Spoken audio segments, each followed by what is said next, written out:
para anak-anak perempuan, kita kisahkan tentang istri-istri Nabi sallallahu alaihi wasallam dan orang-orang saleh, wanita-wanita salihat di zaman Nabi sallallahu alaihi wasallam. Sehingga tumbuh rasa cinta kepada Allah Subhanahu wa taala dan juga Rasul-Nya.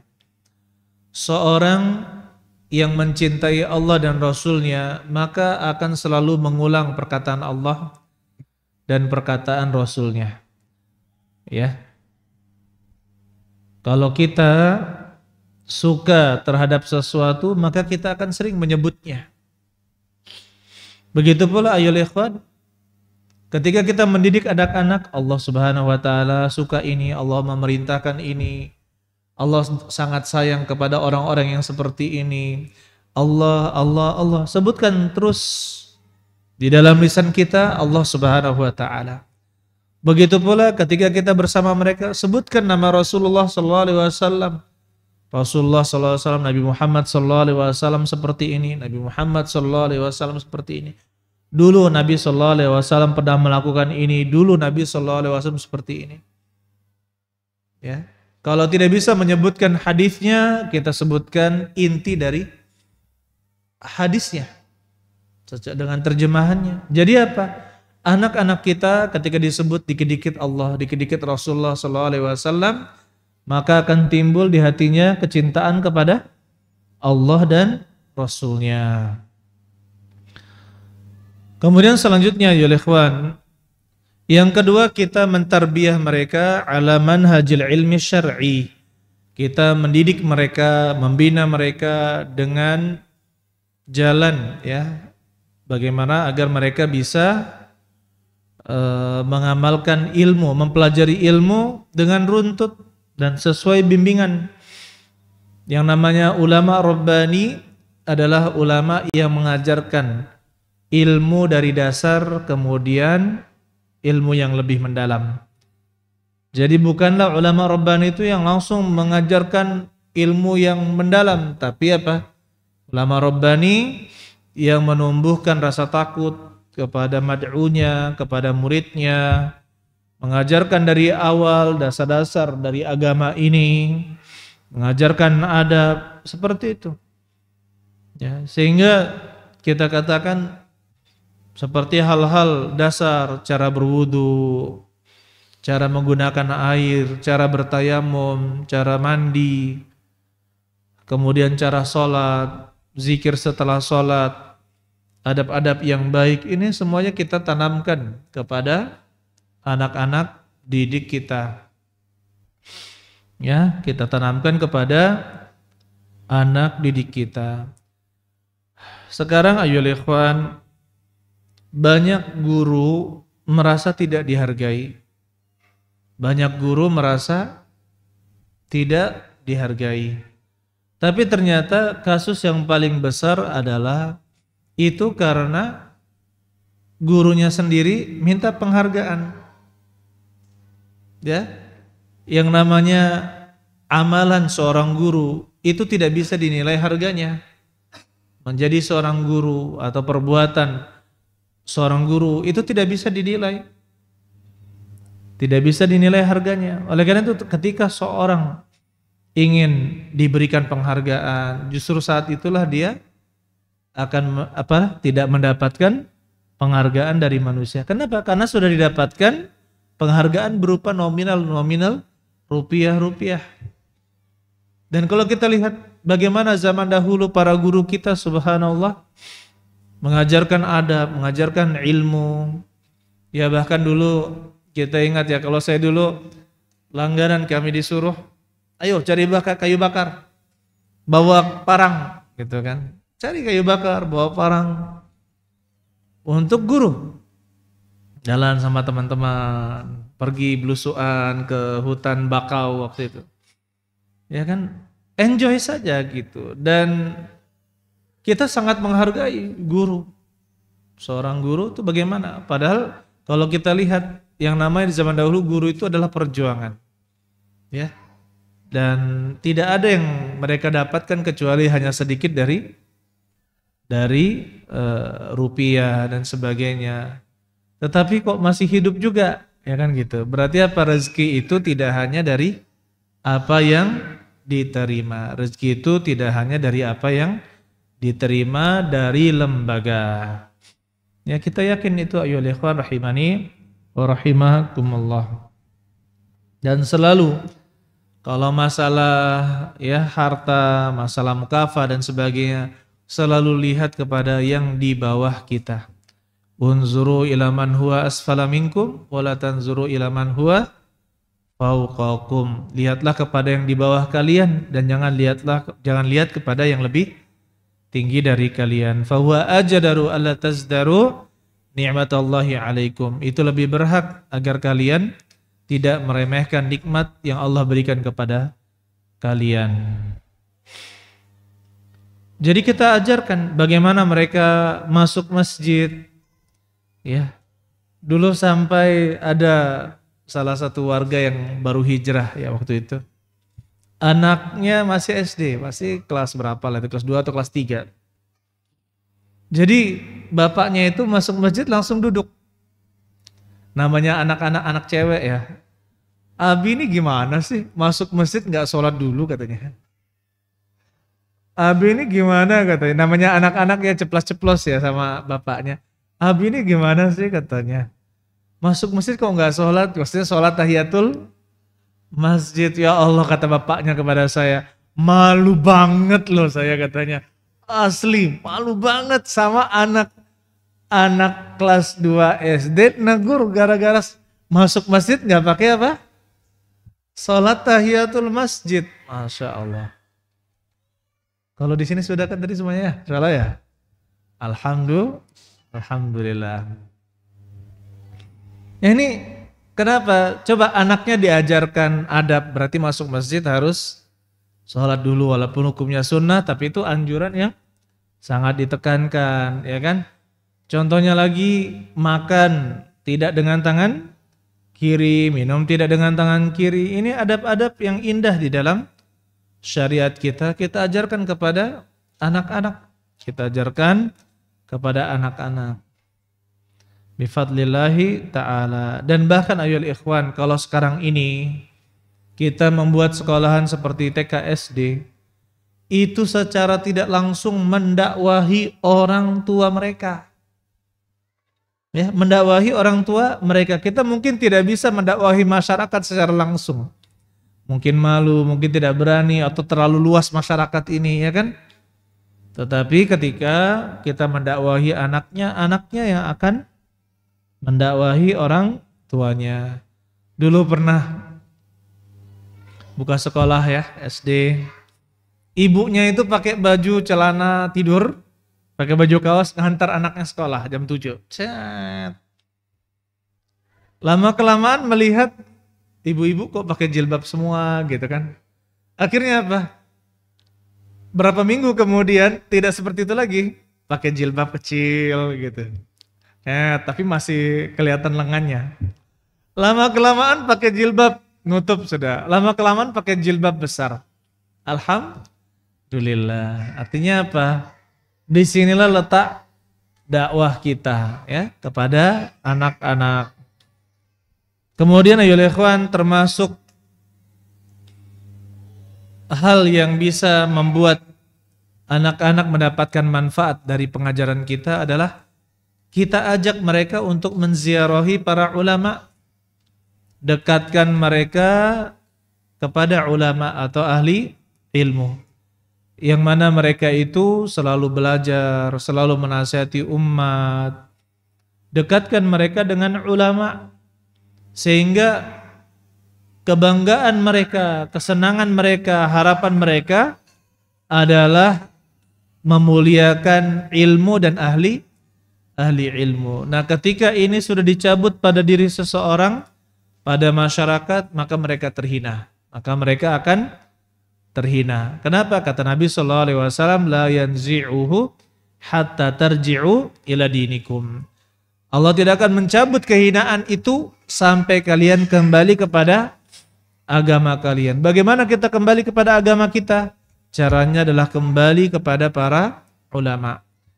Bahkan dulu ya ikhwan, ketika kami masih ya tahun pertama, tahun kedua gitu ya di Madinah. Jazahumullah khairan kepada para asatidzah kita yang senior.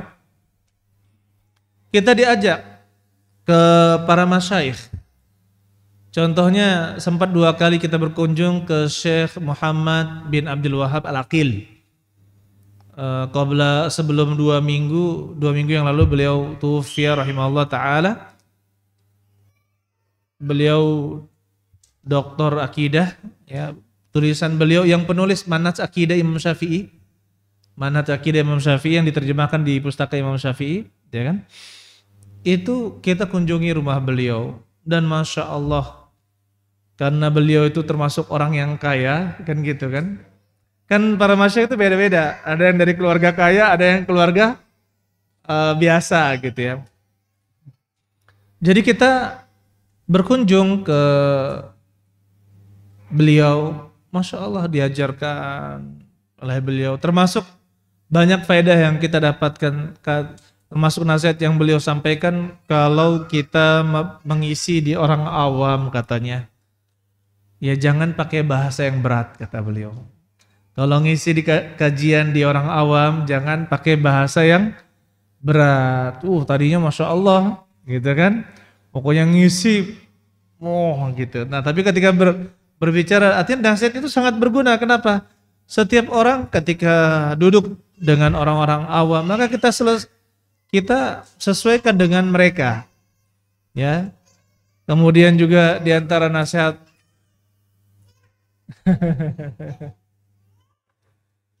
jadi banyak sekali kalau kita bertemu dengan para ulama langsung di rumah-rumah beliau-beliau, ya kita akan mendapatkan faidah.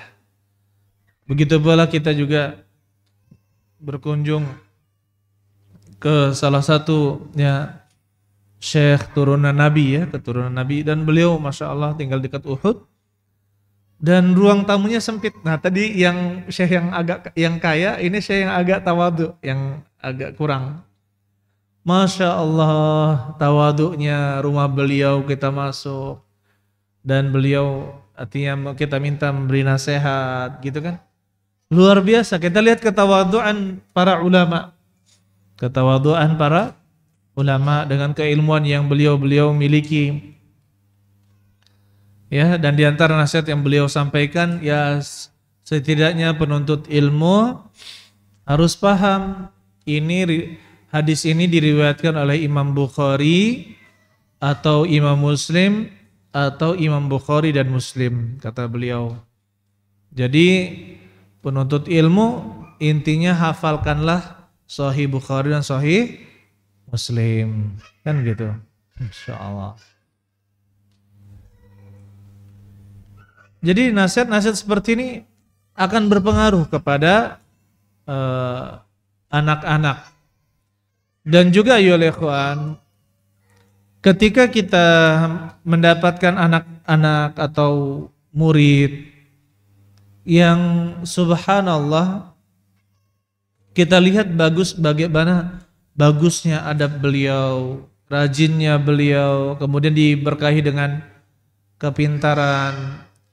Ya, ucapkanlah kata-kata yang menunjukkan tafaul. Tafaul itu apa? Keoptimisan, harapan baik. Masya Allah. Misalkan ucapan seperti ini, Masya Allah, antum ini ya cocoknya jadi ulama. Cocoknya jadi ulama. Saya punya teman di Madinah, beliau tuh jurusan IPA sebenarnya, SMA gitu ya, SMA biasa. Cuma beliau sangat rajin hadir di kajian, hadir di Masjid Nabawi, rutin di Masjid Nabawi. Dan salah satu alasan yang menyebabkan beliau memilih jurusan agama, belajar di Universitas Islam Madinah, Al-Jami' Islamiyah, adalah salah satu perkataan tetangga beliau, kamu ini cocoknya jadi ulama katanya. Kamu ini cocoknya jadi ulama. Jadi dari ucapan itu justru beliau, iya kenapa saya tidak belajar agama saja gitu. Kenapa saya tidak belajar dan mendalami ilmu agama saja. Dan alhamdulillah sekarang doktor hadis, selesai di doktornya, dan kemudian beliau dipercaya sekarang menjadi wakil amit, wakil apa namanya? Kalau ada rektor dekan ya, yang jurusan itu prodi dekan ya, wakil dekan. Subhanallah. Jadi apa? Terkadang ucapan-ucapan positif dari seorang guru ya itu bisa menjadi penyemangat untuk anak-anaknya, untuk murid-muridnya. Saya dulu terpicu untuk maju ketika saya di SD, ada namanya Pak Idrus, Pak Kepala Sekolah kami. Dengarkan kalian, kata beliau, Bapak tidak bangga dengan kalian berhasil ini, katanya. Bapak itu akan senang jika kalian bisa mengalahkan kami di sini, kata beliau. Masya Allah. Artinya apa? Apa yang kami tempuh sekarang ini, gitu ya. Kalian harus lebih dari kami, kata beliau. Harus lebih dari apa yang kami capai sekarang ini. Jadi dari ucapan itu akhirnya memacu diri. Subhanallah, saya walaupun tinggal di pelosok, bagaimana berpikir nanti ketika SMA harus belajar di kota, kan gitu, seperti itu, bertemu dengan orang-orang. Dari ucapan itu memancing kita untuk menjadi lebih baik. Maka karena Nabi SAW yu'jibuhul fa'al. Dulu Nabi SAW sangat mengagumi ucapan positif. Jadi kita sebaliknya juga, jangan sekali-kali ucapkan ucapan yang buruk terhadap anak. Kamu ini bengal, jadi anak bodoh nian. Jangan. Itu akan terekam, memang saya anak bodoh. Gitu nanti. Kan gitu. Ya. Tapi kalau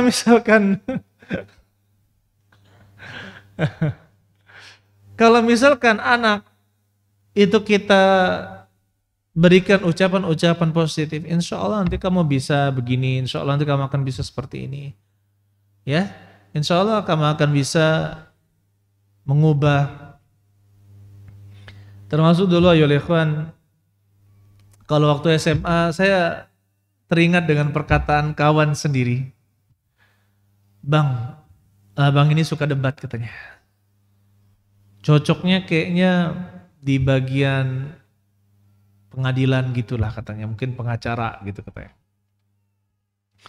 Tapi agama juga condong kepada belajar agama gitu kan. Bagusnya jadi ustadz bang katanya. Karena saya ketua angkatan jadi panggil abang. Bagusnya jadi ustadz bang katanya gitu kan. Jadi subhanallah. Jadi ternyata pas sudah saya belajar baru teringat perkataan kawan ini. Kata beliau, iya subhanallah. Kalau saya belajar fikih, saya kan belajar menghukumi suatu permasalahan. Ketika ada kasus-kasus kontemporer atau kasus-kasus yang muncul, kita menghukumi permasalahan dengan apa? Dengan ilmu. Ini mahkamah yang sangat besar. Kemudian bifadlillahi ta'ala ya ditunjuk untuk dicondongkan lebih kepada ilmu agama. Jadi terkadang ucapan-ucapan seperti itu ya itu akan berpengaruh terhadap anak-anak didik kita. Jadi pelajarannya jangan, terutama ibu-ibu ya, jangan ucapkan ucapan yang jelek. Bandel banget sih lu, katanya. Jangan itu ya. Ucapan-ucapan seperti itu jangan. Vonis-vonis buruk itu tinggalkan. Ya terkadang ada yang mengucapkan ucapan, gimana sih anak-anak ini kok kayak preman gitu ya. Wajahnya kok begini-begini. Kita palingkan, bukan seperti preman, tapi seperti orang-orang hebat. Kan gitu. Seperti orang-orang hebat. Ini calon-calon, kita alihkan pembicaraan ini calon-calon orang yang akan jadi. Coba lihat wajah orang-orang yang jadi. Itu tidak seperti orang-orang yang diam aja, kan seperti itu. Jadi selalu kita bawa kepada hal-hal positif. Dan itu insya Allah juga menjadi doa. Ya, insya Allah. Begitu ibu-ibu di belakang. Insya Allah. Kemudian ayo ikhwan, jadi ziarahilah ulama, penuntut ilmu, bangun hubungan dengan mereka. Selalu arahkan mereka agar mencintai ilmu. Kalau tidak mau jadi ulama, jangan membenci ulama. Cintailah ulama. Jika tidak bisa mencintai ulama, maka jangan menjauhi ulama. Ajarkan mereka untuk mencintai ilmu dan ahli ilmu. Kemudian selanjutnya, ya ikhwan, berikanlah kegiatan-kegiatan yang positif untuk anak-anak kita. Ya contohnya seperti ini, antum kalau SD pulang jam berapa? Jam berapa? 12:30. Nah berarti kan masih banyak waktu yang mereka itu bisa gunakan untuk hal-hal lain. Coba maksimalkan, ya, bikin kursus-kursus atau tambahan-tambahan sehingga mereka bisa memanfaatkan waktu itu semaksimal mungkin. Apalagi orang tua zaman sekarang, anaknya di rumah, di kamar pegang HP itu lebih khawatir, ya enggak? Ya kan? Banyak yang bisa kita lakukan, entah mungkin kita buka kursus komputer, nggak ada laptop, nggak ada, mereka yang beli laptopnya, kan gitu. Adakan kursus bahasa Inggris mungkin, atau misalkan kursus bela diri. Jadi kita usahakan menggunakan waktu mereka sebaik-baiknya sehingga kita menghindarkan mereka dari hal-hal yang tidak bermanfaat. Saya dulu ingat ya ketika saya SD, jadi ada cara lama orang-orang Jawa zaman dahulu. Jadi membuka pengajian, ya kan, rumah ngaji itu bada asar, pulangnya bada isya. Pulangnya bada isya. Dan untuk yang usianya kelas 3, 4, 5, 6 ke atas, itu bada isya masih ada pelajaran setengah jam. Jadi kalau saya pikir-pikir, subhanallah, ini saya dulu ketika SD itu seperti mondok aja gitu. Ya, sampai siang kita di rumah istirahat sebentar, kemudian sore ke rumah ngaji gitu kan, walaupun di sana banyak mainnya, nulis, habis nulis ngaji, habis itu main kan, nggak apa-apa, tapi mainnya di lingkungan itu.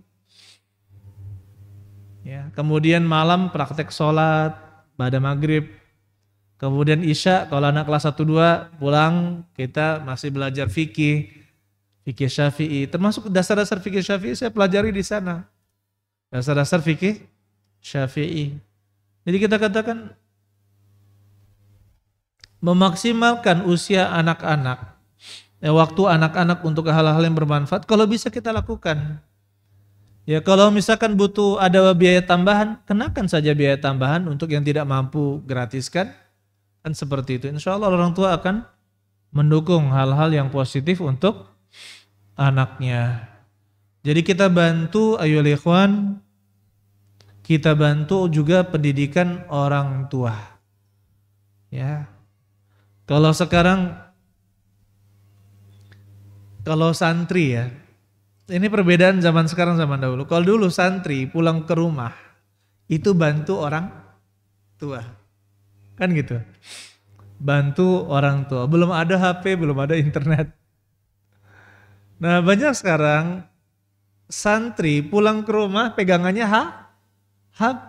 Dikasih HP, dikasih motor. Akhirnya apa? Ngerepotin orang tua.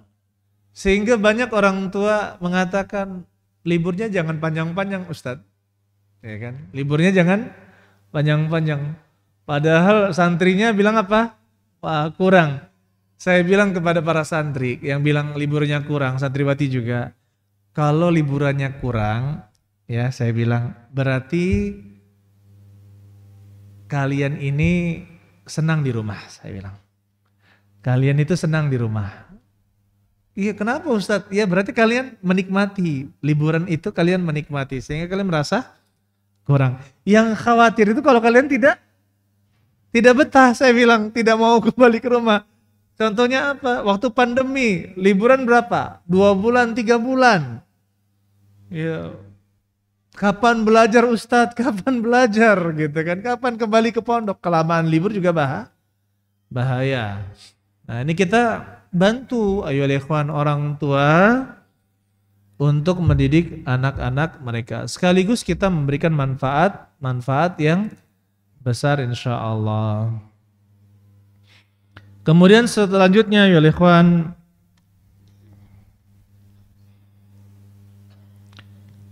seorang pendidik sudah sepantasnya menjadi suri teladan. Ya, bukan hanya para guru yang menjadi teladan, tapi seluruh tenaga kependidikan demikian. Ya satpamnya, ya sarprasnya, apalagi tukang bersih-bersihnya, semuanya harus menjadi qudwah hasanah. Menjadi contoh teladan bagi murid-muridnya. Contohnya misalkan guru sholat tidak pakai peci, itu akan dilihat oleh siapa? Oleh murid-muridnya. Guru sering telat sholat berjamaah atau bahkan tidak sholat berjamaah, itu akan ditiru. Ya, akan ditiru oleh murid-muridnya. Oleh karena itu, yang namanya guru adalah orang yang paling butuh untuk memperbaiki diri menjadi lebih baik. Seorang pendidik, tenaga kependidikan adalah orang yang paling butuh. Kenapa bergabung dengan lembaga pendidikan Islami? Karena ingin berubah menjadi yang lebih baik. Kan seperti itu. Yang tadinya tidak bisa mengajar, akhirnya lebih mudah mengajar. Yang tadinya sholatnya malas-malasan, akhirnya semakin rajin sholat. Yang tadinya malas bersedekah, semakin rajin bersedekah. Ada peningkatan amal, Dan untuk anak-anak, bahkan ayol ikhwan, pengajaran dengan perbuatan itu pengaruhnya lebih besar daripada apa? Daripada dengan lisan. Coba kita lihat Nabi SAW pernah dulu ketika perjanjian Hudaybiyah kan dibatalkan umroh kan. Apa yang dilakukan? Rasulullah SAW menyuruh untuk menyembelih badanah. Menyembelih, artinya masing-masing untuk membatalkan umrohnya adalah menyembelih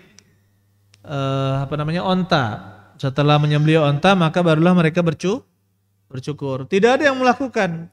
Akhirnya beliau masuk ke dalam tendanya Ummu Salamah. Apakah engkau menginginkannya ya Rasulullah? Idhab ukhruj wala tukallim ahada. Keluarlah, jangan engkau berbicara kepada siapapun. Kemudian wanhar badanaktaka, sembelihlah ontamu. Kemudian perintahkanlah orang pencukur rambutmu untuk mencukur rambut. Setelah itu apa yang terjadi? Manusia mengikuti menyembelih onta dan juga mencukur rambut. Ini menunjukkan pentingnya qudwah hasanah. Contoh yang baik. Manusia sekarang ini lebih condong melihat kepada contoh. Ya, kepada contoh. Maka kita contohkan yang baik-baik. Kemudian ayo ikhwan, anak-anak itu sangat penting diajarkan adab dan pengamalan. Adab dan pengamalan. Sebagaimana Abdullah bin Mas'ud radhiyallahu taala anhu, beliau berkata kepada Ar-Rabi' bin Khusaim, "Lau ra'aka Rasulullah sallallahu alaihi wasallam la ahabbak kalau Rasulullah SAW melihatmu, maka beliau akan mencintaimu. Kenapa? Karena samtihi, ya, bagaimana beliau menjaga gerak-gerik tubuhnya, mengikuti sunnahnya, pengamalannya, bahkan sampai mendapat pujian dari Abdullah bin Mas'ud, yang mana beliau termasuk para sahabat yang mulia, yang memiliki kedudukan tinggi, termasuk di antara ulama sahabat. Lau ra'aka Allah la ahabbaka. Kalau seandainya Rasulullah SAW melihatmu, maka beliau akan mencintaimu. Kenapa? Karena sangat sesuai antara perkataan dengan perbuatannya. Subhanallah. Ini apa? Karena adanya pengajaran adab, ya, pengajaran adab yang baik. Bahkan kata Abdullah bin Wahab rahimahullah taala, "Ma naqalna min adabi Malik akthar mimma ta'allamna minhu."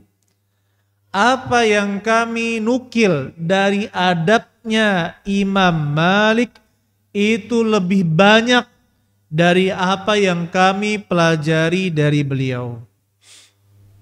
Jadi belajar adab dari Imam Malik itu lebih banyak daripada ilmu yang mereka dapatkan. Kenapa? Karena para ulama sangat memperhatikan apa? Adab, sangat memperhatikan adab. Bagaimana tertawa pun juga beradab, ya. Begitu pula bermain juga beradab. Contohnya main futsal. Main futsal, ya boleh nggak main futsal? Boleh, asal menutup aurat, kan gitu ya. Kalau di orang-orang umum kan kalau sudah lawan ini lawan itu, perkataannya apa? Suka menghina, suka mengejek. Ya kalau larinya lambat, bilangnya Cak, Ben. Itu kan seperti itu. Atau dikatain apa? Ini kata-kata yang tidak baik. Tunjukkan bahwasanya seorang penuntut ilmu ketika bermain tidak perlu menggunakan kata-kata yang buruk. Ya, kata celaan-celaan yang buruk. Seperti itu, belajar adab. Ketika bermain pun kita menggunakan adab. Kemudian berkata Abdullah bin Al-Mubarak, "Talabtu al-adaba 30 sanah." Saya belajar adab selama 30 tahun. Wa talabtul ilma 20 sanah. Dan saya belajar ilmu 20 tahun. Coba, belajar adab dari kecil sampai 30 tahunan. Berarti kalau usia belajar adab dari 7 tahun misalkan, berarti 37 tahun misalkan belajar adab, kemudian baru belajar ilmu. Nah, ini menunjukkan tingginya adab. Kenapa? Karena adab di situ terdapat di dalamnya sifat, perangai, kemudian pengamalan.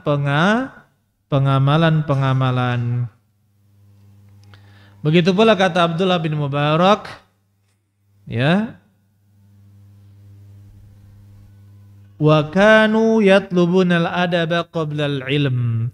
Dan dulu mereka mempelajari adab sebelum mempelajari ilmu. Bahkan kata beliau, kadal adabu an yakuna thulutsaid din. Ya, adab itu bisa jadi 2/3 agama. 2/3 agama berisi adab. Maka kita tidak boleh meremehkan pelajaran adab. Begitu pula guru-guru umum, ya. Guru-guru umum ini kesempatan untuk mengajarkan adab-adab yang baik kepada anak-anak didik kita. Begitu pula yang bukan guru bisa juga. Yang bukan guru ajarkan adab yang baik kepada murid-murid. Kata Umar bin Al-Khattab, ta'addabu thumma ta'allamu. Beradablah kalian, Kemudian belajarlah kalian.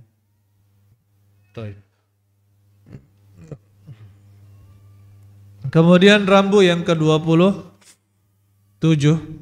Ayo ikhwan rahimani wa rahimakumullah. Ta'zim an-nusus asy-syar'i. Mengagungkan dalil-dalil syar'i. Mengagungkan dalil-dalil syar'i yaitu Al-Qur'an dan As-Sunnah. Jadi bagaimana kita ajarkan mereka? Ya, termasuk di dalamnya kalau kita mengajarkan Al-Qur'an, apa dalilnya dari Al-Qur'an? Kita sebutkan apa dalilnya dari Al-Qur'an. Contohnya Allah itu adalah Rabb yang memiliki semuanya. Allah mengatur semuanya. Apa dalilnya? Alhamdulillahi Rabbil Alamin. Jadi dikit-dikit kita ajarkan mereka untuk berdalil dengan ayat. Ajarkan mereka berdalil dengan hadis-hadis Nabi Shallallahu Alaihi Wasallam sehingga muncul kecintaan di dalam hati-hati mereka bahwasanya ilmu itu adalah Al-Quran dan Al-Hadis. Ilmu itu adalah Al-Quran dan Al-Hadis. Nah, ketika mereka mengagungkan dalil-dalil dan mengimaninya, maka apapun perintah di dalam Al-Quran dan As-Sunnah, maka mereka akan jalankan. Larangan-larangan di dalam Al-Quran dan As-Sunnah, maka mereka akan tinggalkan. Kenapa? Karena ada pengagungan terhadap dalil-dalil syar'i. Berbeda dengan orang yang tidak menganggap itu semua. Ya, maka sangat berbeda. Sangat sulit baginya menerima syariat ini. Contohnya kita katakan Nabi SAW mengatakan man jarra thawbahu khuyala lam yanzurillah yaumal qiyamah. Siapa yang menyeret kainnya, ya untuk laki-laki yang menyeret kainnya dengan sombong, maka Allah tidak akan melihatnya di hari kiamat. Ma asfala minal ka'baini minal izar fa finnar. Apa yang di bawah mata kaki berupa kain, ya, itu adalah di neraka. Orang-orang yang tidak mengagungkan dalil syar'i akan apa? Akan ini bagaimana sih kok gini, kan tidak sesuai dengan yang dilakukan ini, tidak sesuai dilakukan itu. Kenapa? Ternyata hatinya belum siap untuk mengagungkan dalil-dalil syar'i. Ya. Contohnya saja berjabat tangan dengan yang bukan mahramnya. Seorang menyentuh wanita yang tidak halal baginya, seorang menusukkan besi ke kepalanya, itu lebih baik daripada dia menyentuh wanita yang tidak halal baginya. Ini ancaman untuk apa? Bersentuhan dengan yang bukan mahram atau bukan istri. Bersentuhan dengan yang tidak halal. Orang yang siap dan mengagungkan dalil syar'i, maka apa yang akan dilakukan? Meninggalkan itu. Kenapa? Karena ini Nabi SAW yang melarang hal ini. Ya, Nabi SAW melarang ini. Ketika Rasulullah katakan la'anallahu rashi wal murtashi, Allah melaknat tukang suap dan yang menerima suap, maka dia siap menerima itu. Berarti menyuap itu dilarang. Dia tidak akan melakukan suap. Begitu pula menerima suap. Begitu pula ketika ada larangan tentang riba, dia bersegera untuk meninggalkannya. Kenapa? Karena dia sudah mengagungkan dalil-dalil syar'i. Tinggal apakah dia sudah mendapatkan ilmunya ataukah belum, sudah dapatkan ayatnya atau hadisnya ataukah belum. Oleh karena itu ya ikhwan rahimani wa rahimakumullah. Dan kita sangat takutkan orang yang tidak mengagungkan dalil syar'i. Ini adalah sifat atau salah satu ciri dari ya orang-orang munafik. Nauzubillahi min dzalika. Di antara tanda-tanda orang yang mengagungkan dalil, yang pertama, dia menerima secara sempurna, ya, tanpa perlu memusyawaratkan kepada yang lain. Artinya tidak perlu bertanya lagi kenapa. Tidak ragu, tidak bimbang menerima dalil syar'i tersebut. Ini ciri-ciri orang yang mengagungkan dalil. Di dalam surat Al-Ahzab ayat yang ke-36 Allah katakan, wa ma kana lil mu'mini wala mu'minatin idza qadallahu wa rasuluhu amra ay yakuna lahumul khiyaratu min amrihim. Dan tidak pantas bagi seorang mukmin laki-laki dan mukmin wanita idza qadallahu wa rasuluhu amran, jika Allah telah memutuskan, ya, dan juga Rasulnya memutuskan suatu perkara, an yakuna lahumul khiyaratu min amrihim, di mereka memiliki pilihan dari hal tersebut. Artinya ketika mendapatkan perintah dari Allah, perintah dari Rasulnya, sami'na wa ata'na, kami dengar dan kami taat. Kami dengar dan kami taat, bukan malah membantah. Bukan malah membantah. Kemudian yang kedua, orang yang mengagungkan dalil syar'i tidak perlu mengetahui hikmah yang mendalam.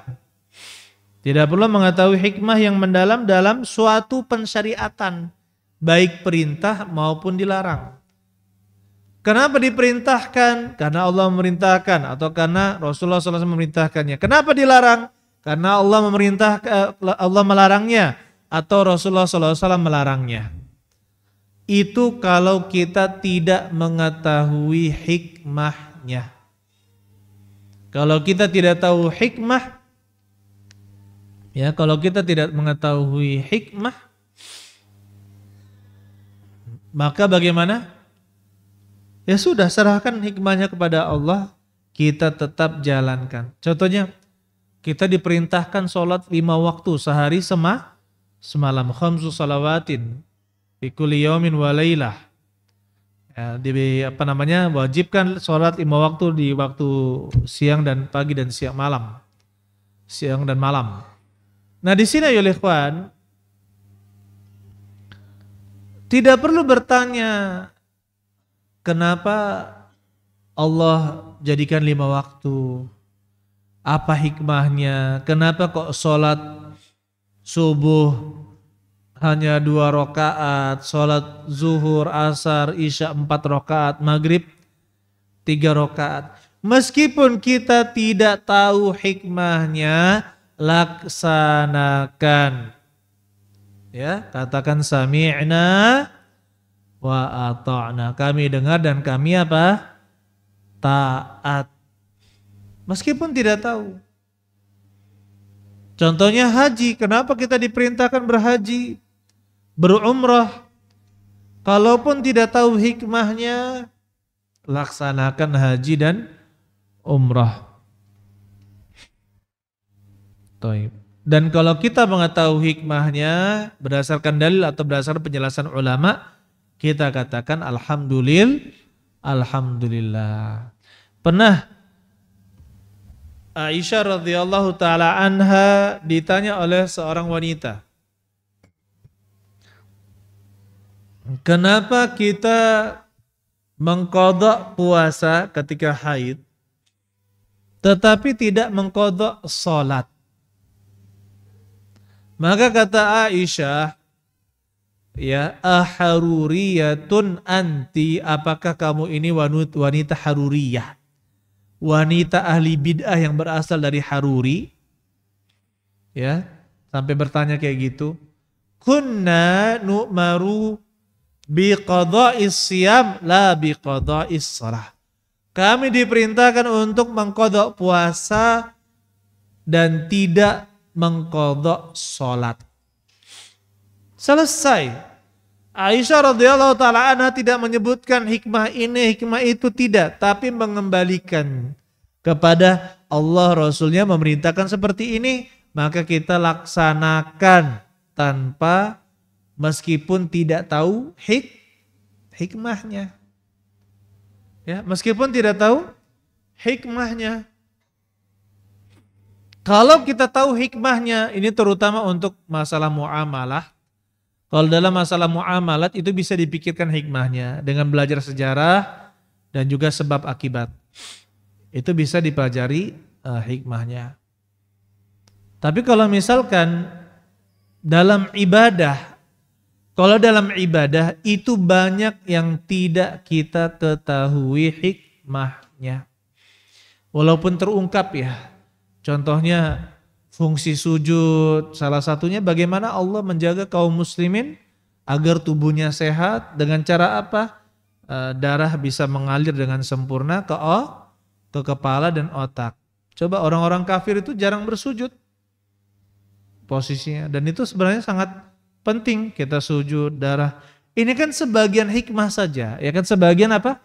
Kalaupun tersingkap itu sebagian hikmah, maka kita akan berkata alhamdulillahi ala ni'matil Islam. Segala puji bagi Allah atas kenikmatan Islam. Ketika kita berpuasa ditemukan bahwasanya tubuh manusia itu harus menghilangkan racun-racun. Dan cara menghilangkan racun, potensi kanker, ya, yang memakan kanker itu adalah tubuh sendiri. Caranya dengan apa? Dengan berpuasa. Kalau tidak ada asupan gizi, maka kanker itu akan dimakan oleh anggota tubuh yang lain. Maka akan kalah kanker dan penyakit-penyakit yang lain. Ini kan penemuan yang baru kita ketahui setelah apa? Setelah majunya teknologi kedokteran, ya kan? Sebelum itu kalau kita tidak mengetahuinya, sami'na wa ta'na, laksanakan saja. Tahu hikmahnya atau tidak tahu hikmahnya, kita laksanakan. Nabi SAW menyuruh membunuh cicak. Suruh membunuh cicak. Baru-baru ini ya, atau beberapa tahun yang lalu ditemukan bahwasanya penyebab penyakit pernafasan yang paling banyak adalah dibawa oleh cicak. Coba bayangkan. Ya kan, cicak ini bisa membawa penyakit pernafasan. Subhanallah. Ya, itu adalah hikmah gitu kan, yang mungkin akan diketahui dengan berkembangnya ilmu pengetahuan. Tapi sebelum kita tahu itu, apa yang kita lakukan? Kalau dapat cicak, bunuh, ya kan, seperti itu. Karena diperintahkan oleh Nabi SAW. Dan yang lain, kapan ada perintah, lakukan. Termasuk perintah untuk segera apa? Segera apa? Menikah. Masya Allah. Kenapa Rasulullah menyuruh untuk segera menikah bagi para pemuda? Ternyata apa? Di situ disebutkan aghaddu lil basar wa ahsanu lil faraj. Lebih menundukkan pandangan dan menjaga kemaluan. Berarti kan ada sebagian syariat, ya, disebutkan hikmahnya oleh Rasulullah SAW. Tapi betapa banyak syariat ini tidak dijelaskan hikmahnya oleh Rasulullah SAW. Kemudian yang ketiga, tidak ada perasaan berat ketika mendengar dalil-dalil syar'i tersebut dibacakan. Ya, ketika ada perintah atau larangan, orang yang mengagungkan dalil syar'i tidak akan merasa berat. Ya, itu perintah Allah. Itu perintah Allah Subhanahu wa taala, harus kita laksanakan. Itu larangan Allah Subhanahu wa taala, harus kita jauhi. Tidak ada rasa berat di dalam hatinya untuk menjalankan syariat. Meskipun manusia mencela. Ya. Contohnya sekarang banyak para pekerja kalau tidak punya kreditan itu aneh, ya enggak? Kalau ada statusnya pegawai tidak punya kreditan, justru sekarang ini malah aneh. Yang lain pada ngambil kreditan, dia tidak ngambil kreditan. Kecuali dalam lembaga pendidikan Islami yang bermanhaj salaf. Yang tidak bermanhaj salaf pun banyak terjebak dalam riba. Walaupun atas dasar bank syari, katanya bank syariat. Ya, terjebak dengan riba. Nauzubillahi min dzalika. Kemudian yang keempat, orang yang mengagungkan dalil-dalil syar'i, marahnya itu adalah karena Allah Subhanahu wa taala jika dilanggar hal-hal yang diharamkan oleh Allah Subhanahu wa taala. Kata Aisyah radhiyallahu taala anha, "Ma khuyyira Rasulullah sallallahu alaihi wasallam baina amrayni illa ikhtara aisarahuma." Dan tidaklah Nabi Rasulullah sallallahu alaihi wasallam dipilihkan antara dua hal pilihan kecuali beliau akan memilih yang lebih mudah. Malam yakun ithman, selama itu tidak dosa. Fa in kana ithman kana ab'adan nas minhu. Apabila itu adalah suatu dosa, maka beliaulah yang paling jauh dari dosa. Wa man taqama Rasulullah sallallahu alaihi wasallam li nafsihi, dan Nabi sallallahu alaihi wasallam tidak pernah membalas untuk dirinya sendiri. Illa antun tahak hurmatullah fayantaqimu lillahi biha. Kecuali setelah kehormatan Allah dicabik-cabik, maka Nabi membalas pun karena Allah Subhanahu wa ta'ala. Nabi membalas karena Allah Subhanahu wa ta'ala. Jadi kalau kita melihat ada hal-hal yang diharamkan, harus kita ingkari di dalam hati kita. Ya dulu waktu baru-baru mengenal, baru masih remaja gitu ya, kita berkunjung ke pondok pesantren. Jadi ada salah satu kakak-kakak senior lah seperti itu. Beliau bilang, itu subhanallah, kata beliau, masa ada akhwat dia ketemuan katanya dengan yang bukan mahramnya di sini di luar pondok. Saya lihatnya itu gerem saya, katanya. Marah banget saya, kalau bisa saya tonjok orang itu, saya tonjok, katanya. Maksudnya di situ, pelajaran di situ apa? Kata dari pelajaran itu, bagaimana dia tidak ridho ya ada santriwati bertemu yang bukan mahramnya gitu kan. Ya. Itu yang ingin saya sampaikan. Dia itu sangat mengingkari kemungkaran itu, mengingkari kemungkaran tersebut. Jadi apa? Jadi dia marah pun karena ada yang bermaksiat. Tapi tentunya ya ikhwan, ketika kita mengingkari kemungkaran itu harus kita timbang dengan kaidah syar'i. Jangan sampai kita mengingkari kemungkaran membuat kemungkaran yang lebih besar atau kemudaratan, membuat kemudaratan yang lebih besar. Kemudian yang selanjutnya, orang yang mengagungkan dalil syar'i akan tidak malu mengatakan Allahu a'lam jika dia tidak tahu dalil.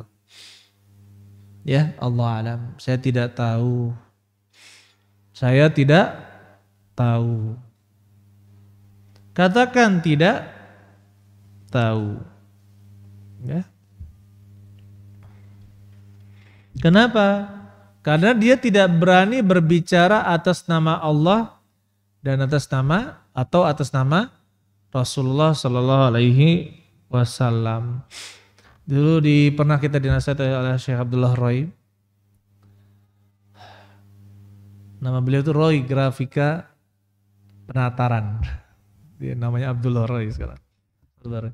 Jadi beliau mengajarkan pada kita, jadi jangan malu mengucapkan La adri, Allahu a'lam, kata beliau. Kenapa? Justru kalau kita mengucapkan la adri, Allahu a'lam terhadap sesuatu yang kita tidak ketahui, manusia akan terbangun di dalam hatinya fiqh. Rasa percaya bahwasanya apa yang kita sampaikan itu bukanlah sembarangan, tetapi berdasarkan ilmu, dan ini akan menambah kepercayaan murid-murid kita kepada kita. Ya, akan menambah kepercayaan murid-murid kita kepada kita, bukan malah mempermalukan kita. Kenapa? Karena banyak orang malu mengucapkan Allahu a'lam, la adri, saya tidak tahu, apalagi di depan khalayak yang banyak. Kenapa? Karena takut malu. Wah, nggak tahu ilmunya gitu ya. Tidak. Ya, kata beliau seperti itu. Justru itu akan membangun kepercayaan yang lebih di dalam hati-hati siapa? Murid-murid kita, insya Allah, di mana kita tidak menyampaikan kecuali berdasarkan apa? Ilmu. Nah, karena itu yang menjadi dalil para ulama, ya tidak malu-malu untuk mengucapkan la adri, saya tidak tahu. Waktu kita duduk dengan Syekh Muhammad Hadi Al-Madakhali, beliau mengatakan betapa banyak Syekh bin Baz, ya guru beliau, mengucapkan la adri, saya tidak tahu, saya tidak tahu. Dan kalau yang kami dapatkan adalah Syekh Abdul Muhsin Al-Abbad. Syekh Abdul Muhsin Al-Abbad, di majelis beliau kan hadir para doktor, ya, mahasiswa yang senior, yang pinter-pinter. Kalau kita cuma ujung bawang, itu anak bawang aja yang ikut belajar gitu kan. Kadang pertanyaan beliau-beliau itu yang masuk luar biasa gitu. Ini pertanyaan kaliber berat ini gitu kan. Apa kata beliau? La adri. Ma tadzakartu fihi syai'an. Saya tidak teringat sedikit pun tentang ini. Ya. Kemudian la adri, sal ghairi, tanya kepada yang selainku. Jadi apa? Murid-murid beliau pun akan terbiasa dengan itu. Kalau enggak tahu bilang aja la adri. Ya kan? Kalau tidak tahu ucapkan saja apa? La adri, saya tidak tahu. Begitu pula ada senior kita ketika ada adik kelas, ya waktu itu adik kelas asal dari Palu, Sulawesi. Beliau katakan, gimana ya Ustadz, anak kalau ngisi kajian nanti gimana? Karena kan baru ini, ilmu saya juga belum banyak gitu kan. Nanti kalau saya ditanya saya nggak bisa jawab, bagaimana Ustadz? Ente jangan berharap semua soal ente bisa jawab, kata beliau. Ente jangan berharap semua soal ente bisa jawab, kata beliau. Pasti ada yang nggak bisa jawab. Jangan malu untuk bilang la adri, Allahu a'lam bishawab. Jangan malu. Jadi ini yang menyemangati terkadang ada para penuntut ilmu yang mana sudah sepantasnya berdakwah, ya kan, menasihati manusia kebaikan, selalu dihantu-hantui, nanti saya nggak bisa menjawab pertanyaan, bagaimana? Kalau saya nggak bisa jawab bagaimana? Siapa suruh menjawab semua pertanyaan? Jawab yang bisa dijawab. Jawab yang bisa dijawab, yang tidak bisa dijawab nanti ya kita sabar, saya pelajari dulu atau saya nanti bertanya kepada para ustadz. Kan seperti itu, enak. Saya diskusikan dulu, kan enak. Ya, dengan seperti itu berarti apa? Kita hidupkan keilmiahan, ya. Allahu a'lam bishawab. Saya rasa cukup pertemuan kita. Silakan kalau ada pertanyaan, satu atau dua pertanyaan. Kita buka pertanyaan. Fadhal.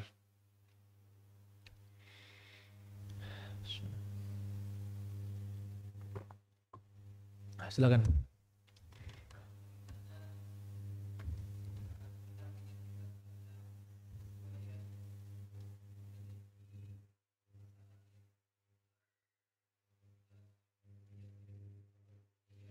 Korban bully ya, terus?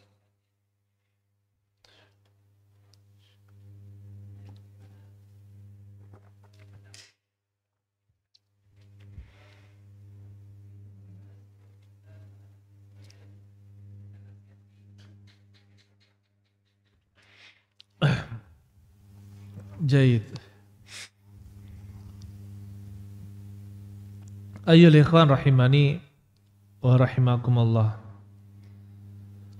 dulu Nabi SAW mendidik para sahabat yang menjadi korban bully karena keimanan mereka. Contohnya yang paling menjadi contoh adalah Ammar bin Yasir. Keluarga Alu Yasir, ya. Keluarga Yasir itu dibunuh oleh orang-orang Quraisy. Karena mereka tidak ada penolong. Jadi orang-orang yang lemah, tidak ada pendukung, itu dibunuh oleh orang-orang musyrik. Kenapa Rasulullah SAW bertahan hidup? Dijaga oleh paman beliau dan juga Bani Muttalib, Bani Hashim dan Bani Muttalib menjaga Nabi SAW. Kan gitu. Ya, makanya beliau tidak berani diganggu oleh yang lain, masih dilindungi oleh keluarga yang lain meskipun masih kafir, musyrik. Adapun orang-orang yang tidak memiliki kerabat yang kuat, maka mereka menjadi korban bully bahkan dibunuh. Rasulullah SAW membina para sahabat yang pernah dibully. Seperti misalkan kepada Ammar bin Yasir, sungguhnya saya melakukan ini sampai saya mencelamu ya Rasulullah. Ya, bagaimana kamu mendapatkan hatimu mutmainun bil iman, hatiku tetap tenang dengan keimanan. Fa in adu fa'ud. Apabila mereka melakukan hal itu lagi, mengancam membunuh, fa'ud, kembalilah lagi lakukan hal yang terpaksa tersebut. Jadi Nabi SAW tidak memarahi Ammar bin Yasir, ya, selalu memberikan semangat.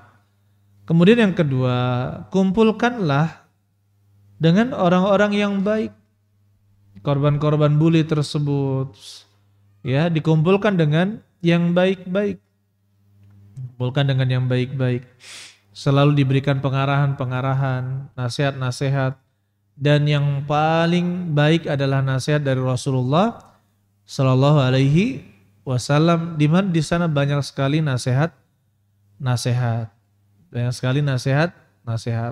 Dengan terus membaca Al-Quran, mempelajari hadis Nabi Sallallahu Alaihi Wasallam, insya Allah itu akan menjadi syifa, akan menjadi obat untuk mereka insya Allah. Tetapi memang butuh yang namanya proses, ya, butuh yang namanya apa? Proses, dan ujung-ujungnya adalah kita harus bersabar. Kemudian selanjutnya ya ikhwan, yang kedua masalah anak yang sudah dinasihati mengulang lagi. Yang kita bina ini bukanlah para malaikat. Bukanlah para malaikat. Ya, tetapi manusia yang kerap mengulang kesalahan. Dan ini pernah terjadi juga ya di awal-awal kita dirikan pondok. Ada sebagian ustadz yang masih baru gitu kan. Ini kenapa ustadz kita kok sudah nasihati, ngulang lagi, nasihati, ngulang lagi. Akhi, saya bilang. Kita jangan menganggap remeh anak-anak yang suka melanggar itu. Kita tidak tahu masa depannya seperti apa. Bisa jadi mereka inilah yang akan menyokong dakwah. Ya, dan bisa jadi yang pinter-pinter, ranking 1, ranking 2 itu tidak menjadi apa-apa di dalam dunia dakwah. Di dalam dunia dakwah. Ini menjadi pelajaran dan juga nasihat. Jadi nasihat. Jadi kita tidak tahu masa depan murid seperti apa, dan kewajiban kita adalah terus menasihati sebagai bentuk amar ma'ruf, nahi mungkar, dan jangan pernah bosan menasihati. Ya, jangan pernah bosan menasehati murid-murid kita. Dan insya Allah kalau kita lihat ayolah ikhwan dulu, Nabi SAW didatangi seorang sahabat yang didatangkan kepada beliau, seorang sahabat yang bernama Himar, dijuluki Himar, padahal nama beliau itu Abdullah. Tapi karena suka mabok, suka ngelantur ngomongnya, ya, karena mabuk kan, akhirnya beliau didatangkan, bahkan disebutkan lebih dari puluhan kali beliau didatangkan karena kasus minum khamar. Karena beliau ya dulu adalah orang yang mudmin, pecandu khamar. Sampai ada sahabat mengatakan aktsar ma utiya bihi, betapa banyak didatangkan gara-gara kasus dia minum khamar. Kemudian ada seorang sahabat Nabi sallallahu alaihi wasallam melaknat, la'anakallah. Mudah-mudahan atau la'anahullah, mudah-mudahan Allah melaknatnya. Terdengarlah di telinga Nabi sallallahu alaihi wasallam, la tal'anhu, janganlah kamu melaknat dia, fa innahu yuhibbullaha wa rasulahu, sesungguhnya dia itu mencintai Allah dan juga Rasulnya. Mencintai Allah dan juga Rasulnya. Dan kita ini ayyuhal ikhwan, ya selalu dalam proses. Selalu dalam apa? Proses. Berapa tahun mereka, anak-anak didik kita mendapatkan pendidikan yang tidak benar? Berapa tahun? Misalkan dari usia anak-anak, bahkan dari bayi dia mendapatkan pendidikan, tidak mendapatkan pendidikan agama yang baik dan benar. Contohnya SMP berapa? Berarti kalau usia SMP berarti 12 tahun ya? Iya 12. Taruhlah dia mendapatkan pendidikan sampai dia paham dengan apa yang dikatakan selama 6 tahun. 6 tahun lah.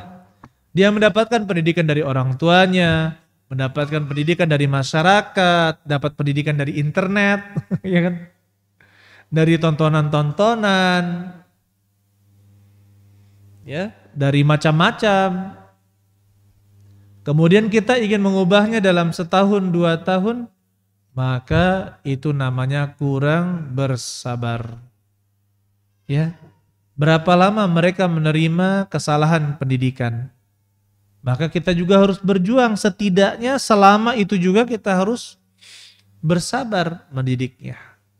Ya, bersabar mendidiknya. Dulu kami pernah bertamu dengan salah satu ustadz, ya mudir waktu itu. Kami dengan kawan-kawan, ayo kita malam ini kosong, ngapain kita? Oh, bertamu ke syekh ini. Malam ini kemana? Ke ustadz aja, ustadz fulan. Oke. Beliau menceritakan, subhanallah, wali kelas kalian, waliyu faslikum, kata beliau, kana makan. Dulu luar biasa nakalnya, intinya gitu. Bandelnya luar biasa. Masya Allah lulus kuliah S1. Sekarang Masya Allah ngisi khutbah, ngisi kajian, jadi wali kelas, jadi guru. Subhanallah, kata beliau. Yang tadinya itu apa? Itu kata antum tadi. Dinasehati, balik lagi. Dinasehati, balik lagi. Dinasehati, balik lagi. Tapi ternyata apa? Ternyata subhanallah beliau tufiya rahimahullah ta'ala karena COVID. Dan alhamdulillah bifadlillah dalam kebaikan, insyaallah dalam kebaikan. Akhirnya apa? Yang tadinya di pondok itu luar biasa bandelnya, nakalnya, aktifnya, itu yang butuh yang namanya proses. Nikmati saja proses itu. Saya selalu katakan ke teman-teman, nikmati saja proses. Ada lagi, ada santri di pondok pesantren, ranking 1. Akhirnya rapat kesiswaan. Rapat kesiswaan. Diputuskan, fulan, walaupun dia pinter ranking 1, tidak naik kelas. Bayangkan itu antum. Kenapa? Karena pendidikan pondok pesantren tidak melihat nilai itu sekian, nomor sekian. Dan kita juga pernah praktekkan itu, ranking 1 di putri, ya kan? Enggak kita naikkan kelas. Terjadi gitu. Terjadi. Tapi apa? Yang namanya guru, namanya doa guru itu kan selalu harus baik, mendoakan kebaikan kepada murid-murid. Akhirnya apa? Masya Allah, seapa-apanya beliau gitu. Sekarang Masya Allah membina beberapa yayasan, kemudian beliau ngisi kajian di mana-mana, diminta nasihatnya, semakin bertambah umur semakin bijaksana dan penuh hikmah, dan termasuk orang yang kita sering minta saran kepada beliau. Padahal kawannya cerita dulu kayak gini, kayak gini, kayak gini. Kapan ada tinju siapa itu yang Hamid itu siapa namanya? Siapa yang mana agak tua dikit ini? Saya nggak dapat itu. Yang katanya Hamid itu nih, katanya pokoknya gayanya menari dia. Saya pernah lihat cuplikannya di klip. Itu katanya kapan ada video itu kabur dari pondok nonton katanya. Ke sana. Ya. Pokoknya gitu. Sampai para ustadz putuskan tidak naik kelas, padahal yang satu. Bayangkan. Tapi apa? Kesabaran para ustadz, doa-doa para ustadz. Ya, akhirnya apa? Nafi'. Sekarang bermanfaat untuk manusia. Bifadlillahi ta'ala. Begitulah ya ikhwan, kita sebagai guru nikmatilah proses. Selalu ucapkan perkataan yang baik, doakan kebaikan kepada murid-murid. Ya Allah alam. Kita cukupkan. Subhanakallah hamdik. Asyhadu an la ilaha illa anta astaghfiruka wa atubu ilaik. Assalamualaikum warahmatullahi wabarakatuh.